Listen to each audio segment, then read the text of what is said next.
Беше фестивал миналата година. Аз искам да споделя какво видях в Карнавала. Ти не си видяла в Карнавала? Видях. Все пак бях на концерт на... На Music Bank е била. Значи, ако мислите, че в България сте луди и сте фенове, сте доста грешни. Луди там са ненормални. Истерията, която виждаме в клипчета в YouTube, Много да ти като пием. Браво! Тя знае какво. Всичко това, което виждаме в клипчетата, аз мислех, че е просто преекспонирано и е така за реклама. Но се оказа, че всъщност не е така.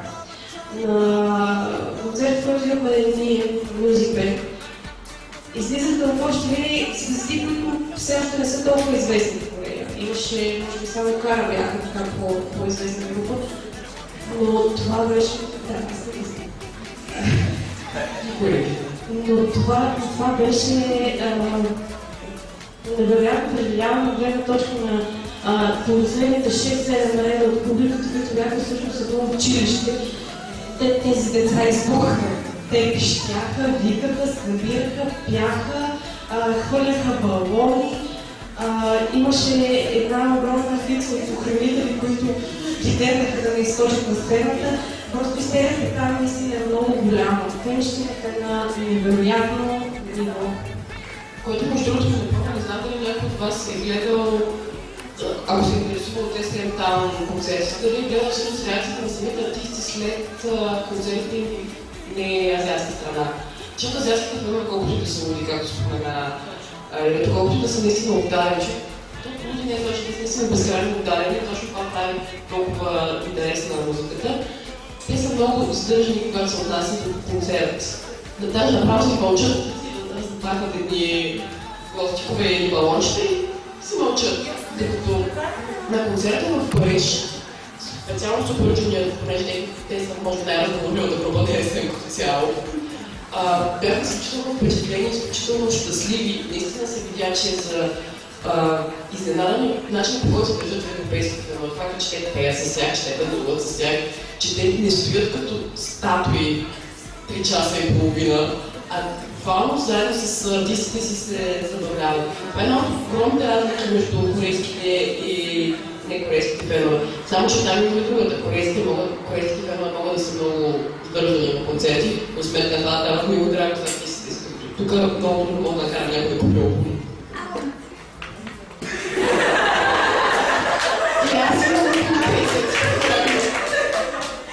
За съжаление, имате корейски албуми, нямате албуми на български групи.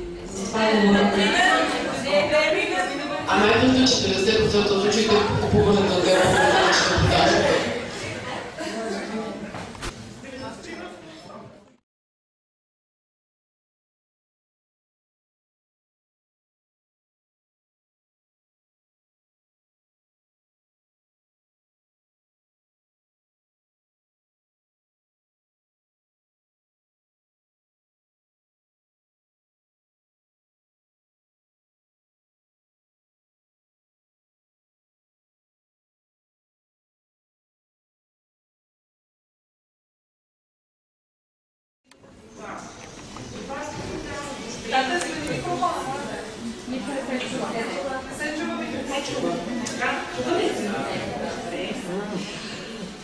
И се създават различни видове кухарство в корейската кухня и имате предвид, че кухарства предвид изкуството за приготвяне на храната за консумация.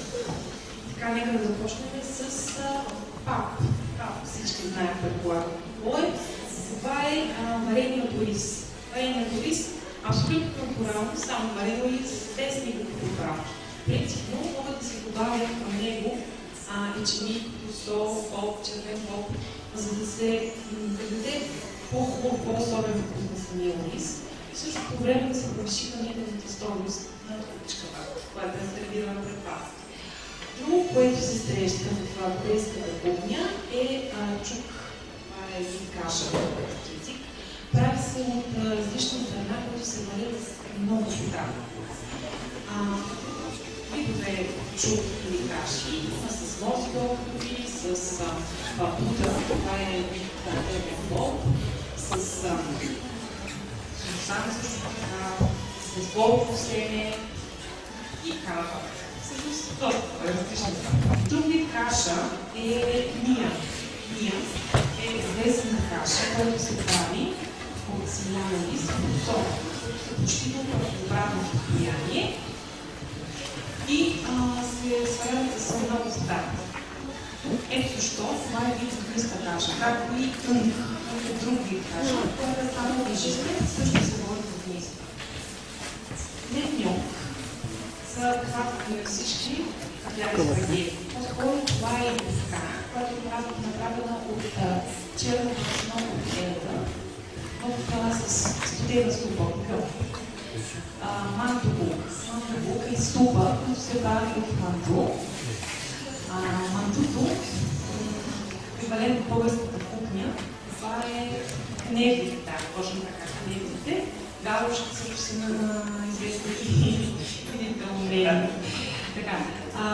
Значи, мантубук е супа от манту и бульон от говеждо месо.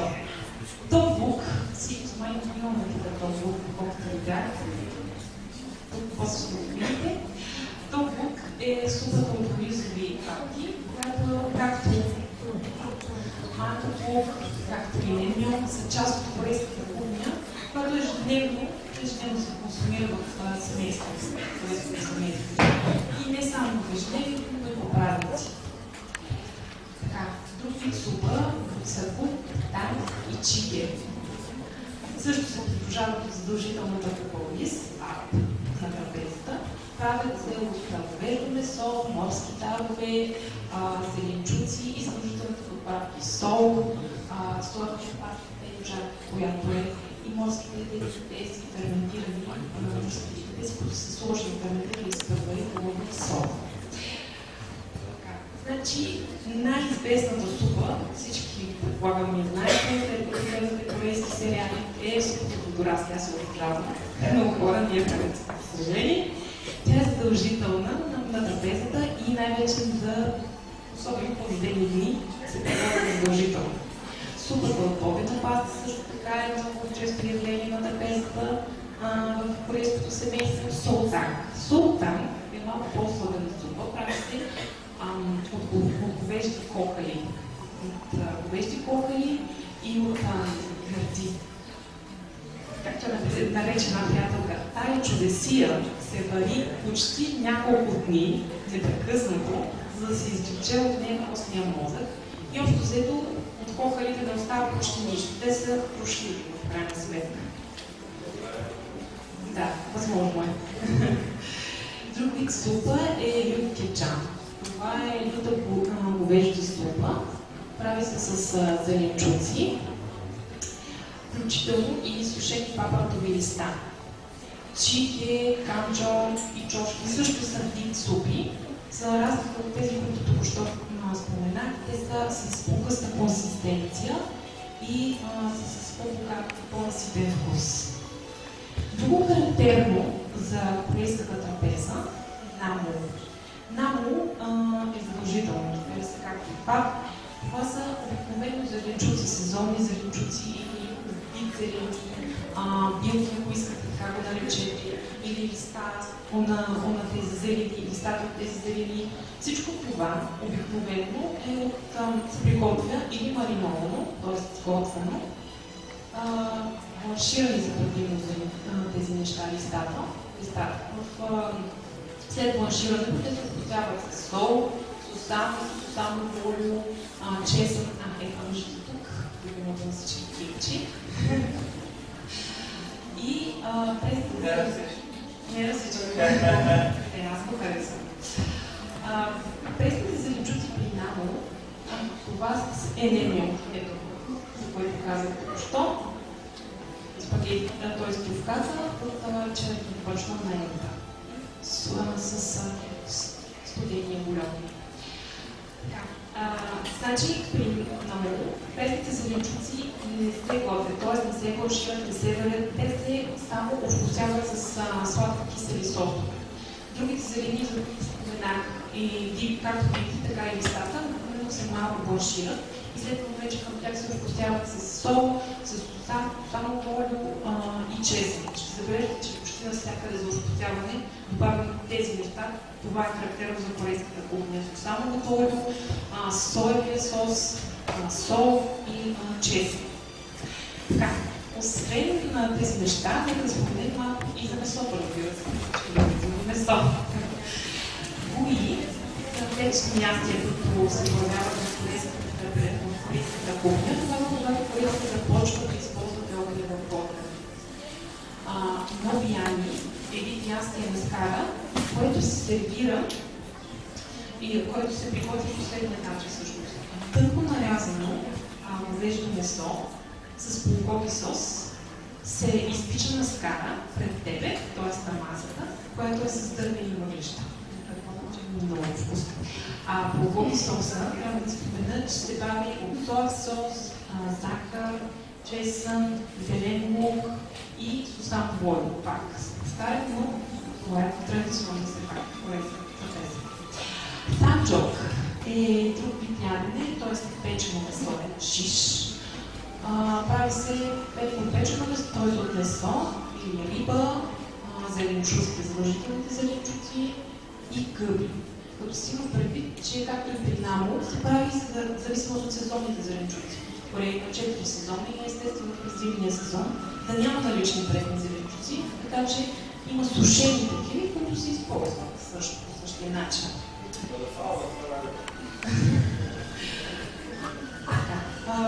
Характерното за санджок е, че е цветно ястие. Цветно и красиво и колоритно, което придава едно особено нещо, което се сервира. Като цяло, корейската трапеза е шарена, аз благодаря шарена. Има много и разноцветни ястия, които, както вие, аз съм обичала с шарена, корейската трапеза. Другият ястие е чон. Започва се в така, основна съставка, т.е. месо, риба и зеленчуци и се добавя към него брашно и яйца. Тук има кимчи чон, кимчи, което е ситно нарязано, към него брашно и яйца. Ето тук е чиджин. Предполагам, че чиджин, поне така например изглежда. Направено пак по същия начин пресен лук, пресен зелен лук, брашно и яйца, разбира се. Чон също така е известно с още две имена. Чон мюло и чон мюло фуа. Ако наричат, те да помните. Чангачи са мариновани зеленчуци. Мариновани зеленчуци с соев сос и паста от червен пипер и соева паста.